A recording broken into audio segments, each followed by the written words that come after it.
Greetings, fellow geeks, and welcome to Pretend Low Earth Orbit for transmission number 663, Geeks in Space. I am Rob Commander Takamalda, and today we're going to be talking about smarter toilets, cracks in the space station, and the return of the Tiger King. But I would not dare tackle such heady material without Rob Roseboom. That's me. And Chris DeBona. Hi, everybody. The most Also, joyful man. Carol Baskins killed her husband and fed him to tigers. There's a great rap version of that. Carol Baskin killed her mother, whacked him. Killed her husband, whacked him. It's like... That's great. I said this... it's great-ish, but it is poverty tourism, and I don't mean to be the killjoy. I'm not a big fan of poverty tourism. You know, I think that it's like, oh, look at the trash. Oh, let me put on my monocle, you know, so... Yeah, I think it's more like animal abuse and crazy people. Yeah, but I hear you. I like seeing people who abuse animals get their what for, but comeuppance. They're comeuppance. Well, I guess we're already on the Tiger King, so we might as well Karma just do that one first. They're getting a second season. Oh, for God's sakes! And I don't know what they would do, except there's been all this weird stuff about how the Tiger King was like petitioning Trump to get a to get a pardon and all this other stuff. And he did get his original sentencing thrown out because it was overly harsh by something like 14 months or something like that. So he was up for resentencing. I guess there was some unused footage. And they're making a Tiger King series for Netflix. Yeah. Is she playing Carol Baskin? I hope No, so. I think she's the tiger. Oh, okay. Well, that makes a lot more sense. She's Chitara. She's talented, but Carol Baskin is an absolute unit of a woman. You know, like now I'm not trying to fat associate here, but imagine McCarthy doing this, because when McCarthy does Melissa McCarthy, when she does serious roles, she's fucking incredible. She's really good. Yeah. Right? She's really good. She could play this like a mother. You know, especially if this is a comedy, you know who else? Maya Rudolph. We'll get Maya Rudolph to play her. Carol Baskin. Oh. Yeah. Fantastic. And starring Joe Pantoliano as the tiger. You know. So. Go a different direction. If we're talking Saturday Night Live, ladies, Amy Poehler. Nope. She could play like a crazy. I don't know. Carol Baskin's funny. Crazy. She's too funny. Kristen Wiig, same thing. Too pretty, too funny. You need someone who can step out of that, and who, since I don't know, Melissa McCarthy, can you think of? You know, Maya Rudolph's great. I will. I hate to say it. No matter what, I'm gonna watch it. So, all the these documentary things. Or the dramedy. Yes. All the things. Yes, all the things. All right. I'm a sucker.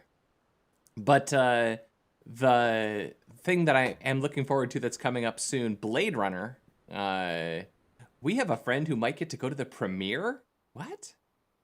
Yes. Not on the broadcast, but yes, a friend of the show is going to the premiere in New York City, the Director's Circle premiere with the director and an old friend of ours. So yeah, it's. I'm very both jealous, but also very proud of our. Are you jealous or envious? Envious. That's my chosen sin, you know. But yeah, that's fantastic. You know, it's so appropriate. I didn't wear my Arrakis shirt. My Arrakis shirt came in the mail, so nice. I got a Surf Arrakis. Is it sandy? Do you have to wash it first? No, it's it's a little. No, I'm kidding. It's dry clean only. You know, it's dry clean only. You can only clean it in the spice melange. Yeah. No, but it's got a little guy on top of a sandworm surfing. This is very cute. Anyway, hi. So Blade Runner, the story that I put up is just that they have 2 full-time employees basically in charge of making sure that they don't screw up the continuity, because they have a Blade Runner TV show in production now. Oh, they do. And then, they're working on a 3rd Blade Runner movie. Huh. Yeah, I know. I heard about the 3rd movie. Blade Runner Black Lotus is set in 2032. I don't know if Denis Dune Villeneuve is connected to the TV show. Yeah. And I don't know that it matters much. Is it animated? I think so. It is animated. Yeah. Oh, that's interesting. I mean, that's good, I think. They're gonna need a lot of orange paint, Like, the good thing, though, I'm not sure if you're aware of this, but when you make animated shows now, you don't use paint. What? I know. What do you use? You use like markers? You use computer animated colored pencils? bugs. Crayons. Okay, that makes sense. Thank you, Mr. Rosebaum. Pastels. I don't know what Mald is talking about. His wacky ideas of. I know. I've used Deluxe Paint. It can't do a good animated show. Yeah, but you can draw a really nice pharaoh golden mask. Yeah, the wax from the crayon actually protects the sheet from getting wet. Yes. Okay. That makes sense. I believe you. I remember way back in the day, there was a dude who was the Star Wars continuity guy. And there was articles that we ran about that, back in the Slashdot days. Dothraki language guy. There's so at Disney they have, I'm not kidding, a building full of what they call the character voice people. Yep. They're the ones who get to allow dialogue for various characters. I mean, It's really something. I mean, you got to respect that. It's unfortunate, though, that sometimes those franchises come along and people who are really important don't have to listen to them. But is that about me and Roseboom? No, that was mostly about Star Trek now, or Star Wars. When I told Roseboom he couldn't take our Big Bob Ramo character and make him nice, I was serious. Okay, it's important that Big Bob is a bad man. And somehow Rob found a way to do that. Well, I mean, I don't want a redemption arc. He's a bad man. He's a cannibal. Yeah. He's a timeshare salesman. He's a condo salesman. He's a real estate developer asshole. He owns a convenience store and he rips people off. He sells bad meat. What? Yeah. He's swarmy. Yeah. He's just a bad guy. He's a bad guy. So he is never going to do children's parties. Holy crap. You just went off into space, it looked like. Yeah. That was exciting. I'm done on this world. All right, well. You just keep talking. I'll fix it. We'll just hang out with the Whopper. Chris has moved on to a higher plane. That's right. He's done here. Really something. Well, no, like in my OBS, my face, I tapped on it because I was going to fix like an edge, and it went zoom. Yep. Up into the that'll happen with OBS. It's how do you fix it? Sometimes you just delete the window and make it back again, or I think I'm going to delete the cam. If you don't have to delete the cam though. Find the container and do a reset. But then you'll have to re-add your. All right, you guys talk. I'm gonna mess around with this. I remember the Star Wars continuity guy. I remember reading about it because it was one of those things that was started off. What was the old Mac card catalog program? HyperCard. It started off in the 80s, I guess, or maybe it was like FileMaker, and he had a whole database of all the every appearance of every character, and they would track it through all the comic books and all the books. So you could just make sure, was Admiral Thrawn able to be on Mustafar 6 years before the Battle of Yavin? You could just look it up in this guy's catalog. I always thought that sort of thing would be really fun.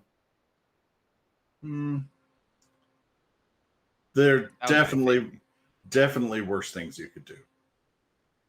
I mean, at some point, keeping all of that in order and trying to jam it in seems like a nightmare.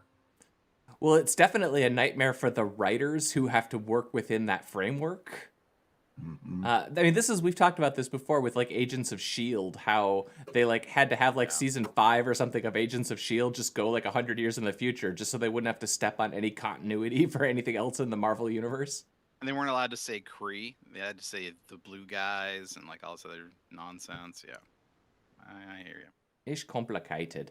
It's not though, but okay. Well, it's but when you are okay. It's okay to hire people whose job it is to care about these things. You know? I think it's smart. I just think that would be a fun job if that was your jam. I think in the end, Roseboom, if the game is wildly successful, you'll just become our archivist. You know, at that point, For all the DLC, you'd say, no, this won't fit in the timeline. This won't fit in the timeline. Oh. So. Let's see. Well, Bitcoin crashed again. But this is just a funny one for me because apparently they're increasing the legislative controls in China. I've read some interesting articles on this lately. One of them that I read was that Bitcoin has to be compared to poker chips in a casino, and it has to apply that set of rules. And then in China, they're just like straight up saying that you're not supposed to be using it now. So who knows? Well, it's funny. There was an article that I saw that was basically like, if you have Bitcoin, any number of Bitcoin, it's very easy to crash in the market because the demand isn't there. Right. And I'm like, oh, okay. So I guess I'll say it as I always say, Malda, sell a damn thing. Just get rid of your single Bitcoin. My one unit. You could buy a Model 3, probably, somewhat. I don't want a Model 3. You want a Model Roadster. I don't want a new car. I want to keep. Here's what you do, Rob. Make this thing so popular, and then you give off your Tesla referral code. Oh, and yeah. Then you get your car. So while we're at it, make sure to smash that like button. Yeah, and hit the bell. Hit subscribe. Hit the bell. You'll get notifications when we live stream. There'll be a referral code in the duplicate. And leave comment below. Yeah, we'll our moderators will engage. Ambalu and Magnum will come and fight you. Well, there is an argument. Well, I'm not going to go there. All right. Oh, Ambalu is asking for the premiere. I was referring to Dune for our friend who's going to the premiere. But I was referring to Dune because Blade Runner is directed by the same guy, Denis Villeneuve. So it's all kind of mashed together in my brain. Yeah. Imagine if Blade Runner and Dune were the same world. Like Alien and Predator? Yeah. Replicant worms. Or Tiger King and Dune. Tiger Dune? Worm King? Worm King. Oh, this is a great idea. We should do a parody, Worm King, where it's basically Dune, but Tiger King, and you've got like the Harkonnens as like Joe Exotic, and Carol Baskin is obviously Paul Atreides. I think this is a brilliant idea. Let's do it. And they have a song called "Then I Saw a Worm."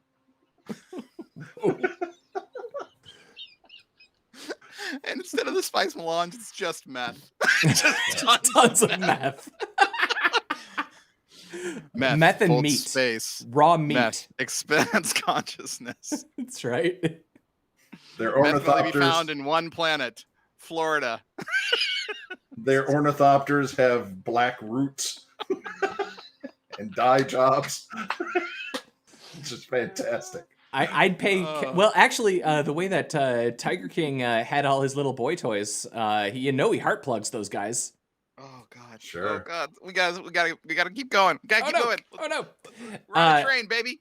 Refrain. Well, we could talk about smart toilets for the rest of the day. Oh, smart toilets are wonderful. Yeah, I feel like we have to cover every story about smart toilets, right? I mean, really.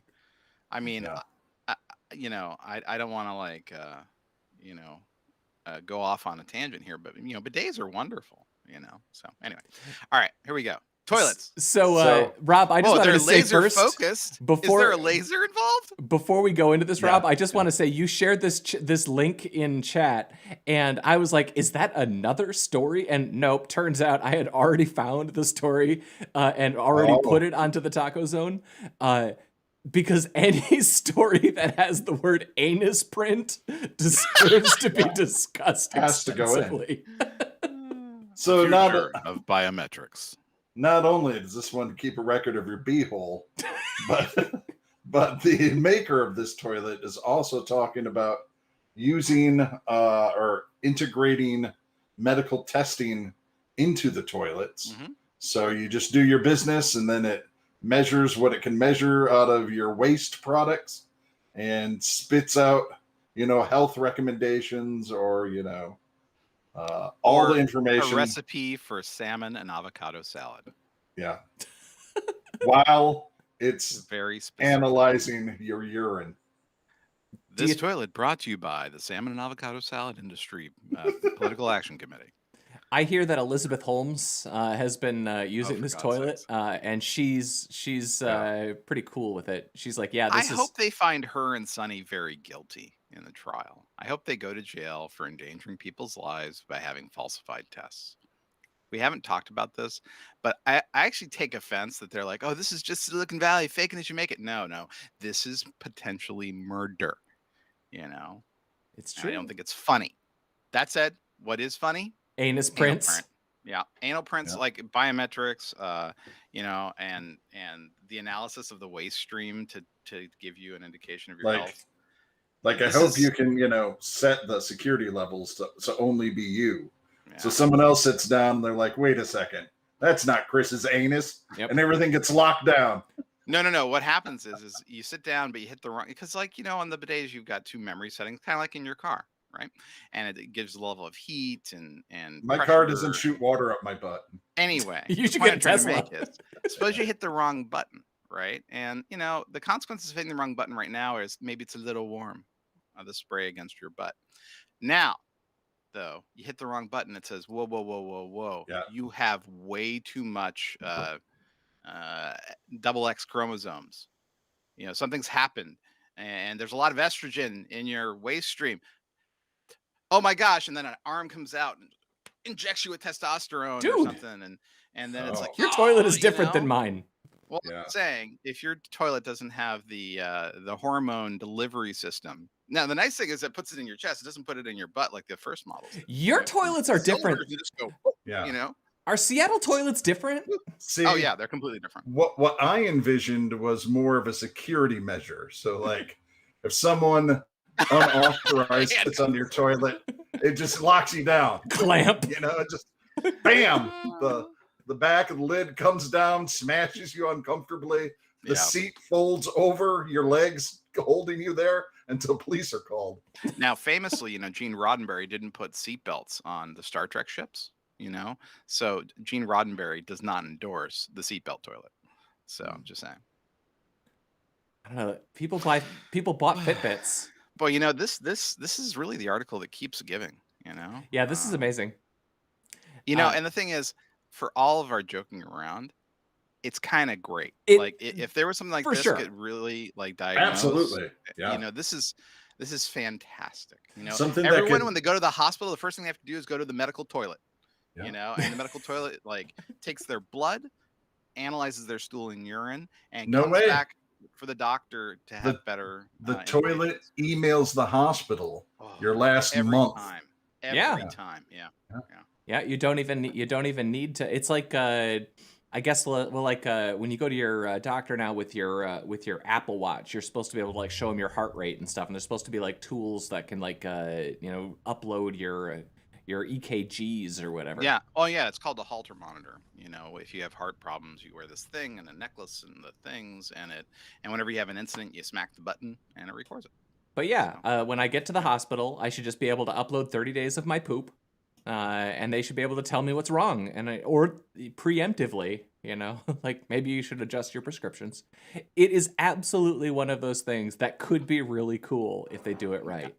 And really efficacious, you know. It's not like, so you mentioned Fitbit and some of the other trackers. They're not super accurate, you know. No, they're not. But what they are is 24/7. Chemistry.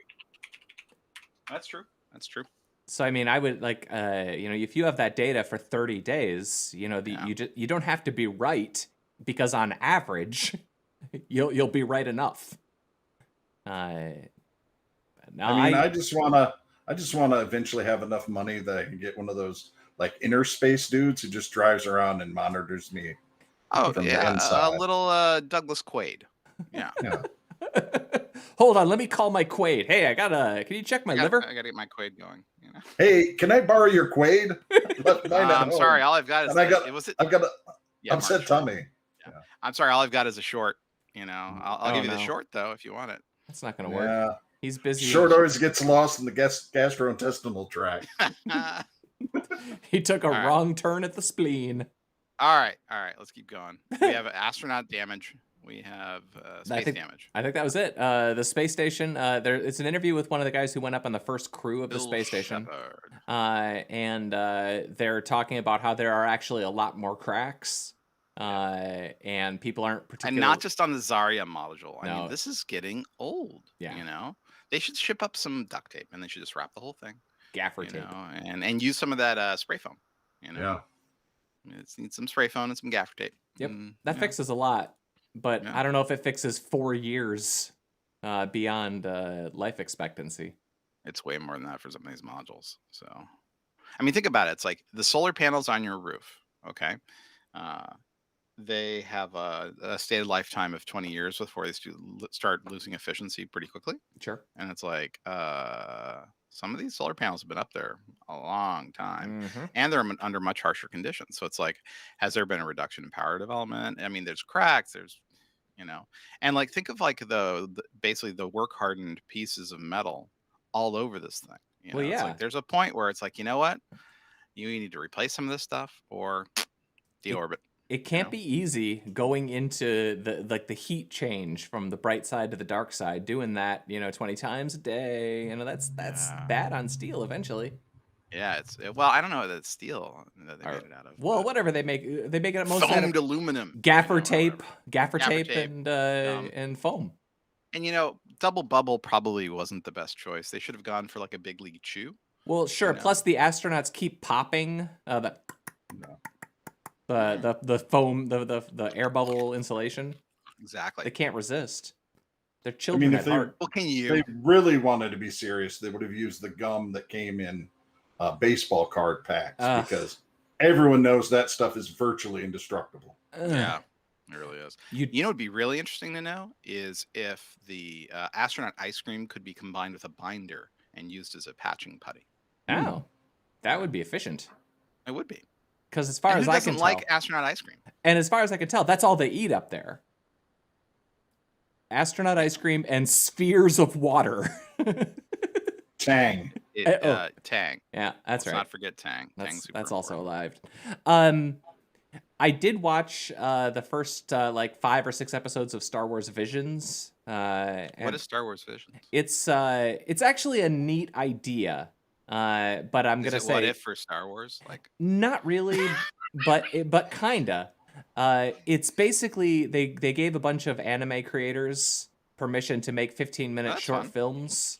Oh, so it's like the Animatrix? It's exactly the Animatrix, except if it's as good as the Animatrix was, I'm there, buddy.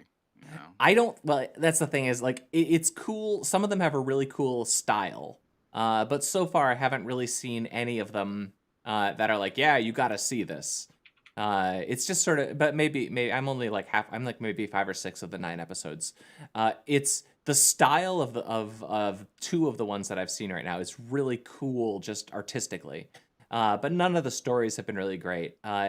They really feel like, so people talk about the influences of Star Wars, right? Your influences would be like your samurai movie, your spaghetti western, and your serial space adventure, your Buck Rogers, right? Those are your 3 things. I feel like this is just, let's make 9 Japanese history samurai kind of things, really lean into that influence, give your samurai a lightsaber, see what happens. Boba Fett shows up for like a couple seconds in an episode, but his backpack's got jets. That's true. He bounty hunts for Jabba Hutt to finance his vet. Wiki scratch. That's right. Anyway, if you're super into that sort of thing, otherwise for me, I think it would be a pass, except that I'm kind of broken, and if Star Wars media exists, I will consume. Also, that's your vow. Yeah, that's my as poor Clampy will watch all comic TV.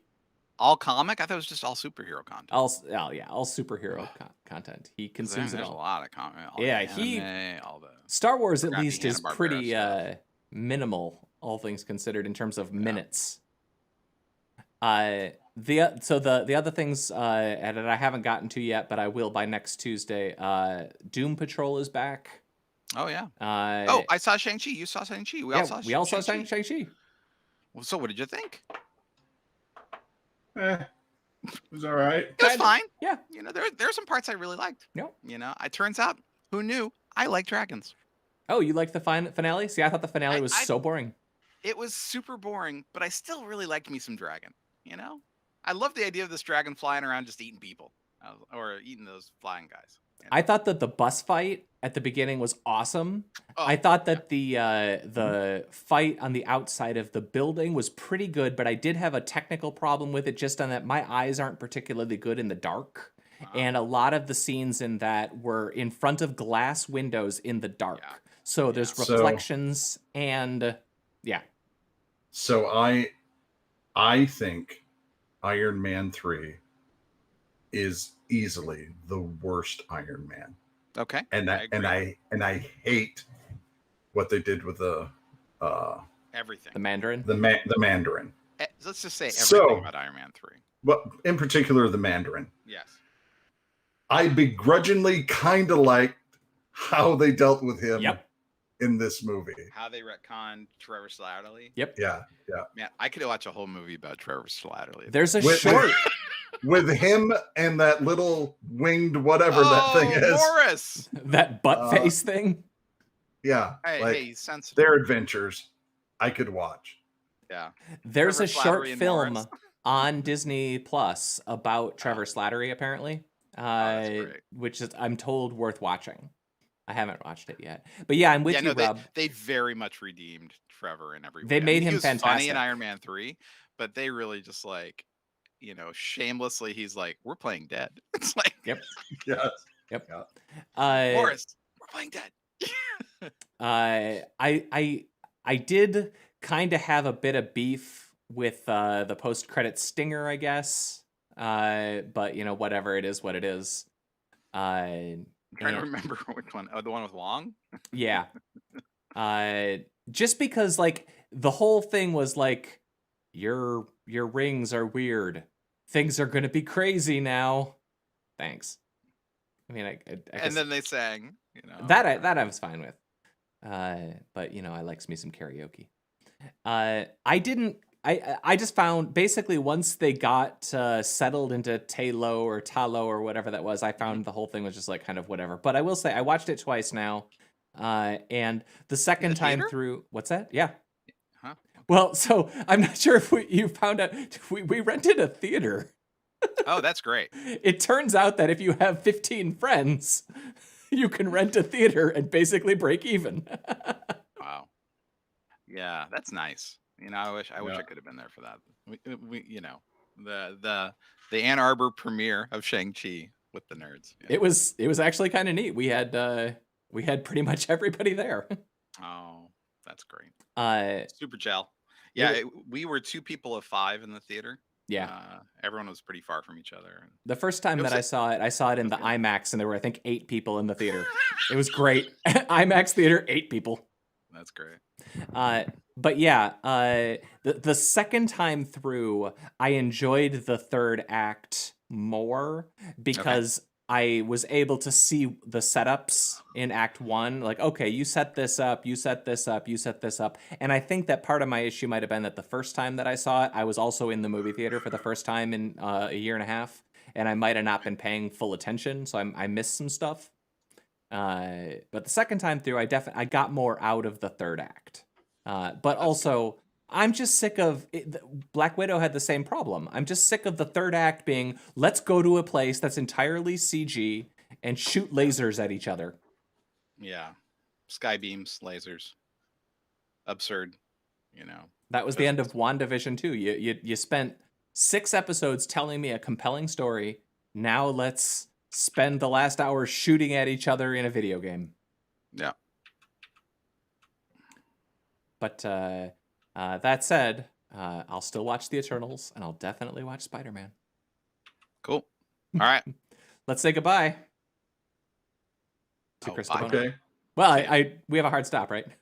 Yeah, I do. I'm sorry. Yeah. Goodbye, Chris. Bye. Goodbye, Rob. Later. I was also Rob. Bye.